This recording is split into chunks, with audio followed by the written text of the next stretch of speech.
সূরা বাকারা। বিসমিল্লাহির রহমানির রহিম। রহমান রহিম আল্লাহ তাআলার নামে শুরু করছি। এখন তাদের বলা হয়, আল্লাহ তাআলা যা কিছু নাজিল করেছেন তার উপর ঈমান আনো।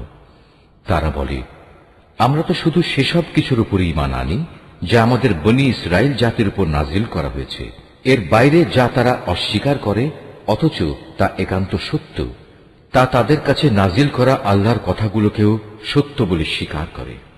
হে নবী, তুমি বলো, তোমরা যদি বিশ্বাসী হও তাহলে আল্লাহর নবীদের ইতিপূর্বে তোমরা কেন হত্যা করেছিলে?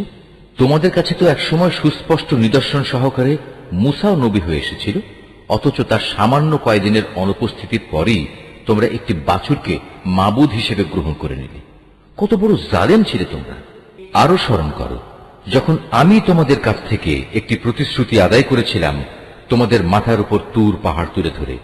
আমি বলেছিলাম, যা কিছু বিধি বিধান আমি তোমাদের দিয়েছি তা শক্ত করে আঁকড়ে ধরো এবং আমার কথাগুলো শুনো। এর জবাবে তারা মুখে তো বলল, হ্যাঁ আমরা তোমার কথা শুনেছি, কিন্তু বাস্তব জীবনে তা অস্বীকার করে বলল, আমরা তা অমান্য করলাম।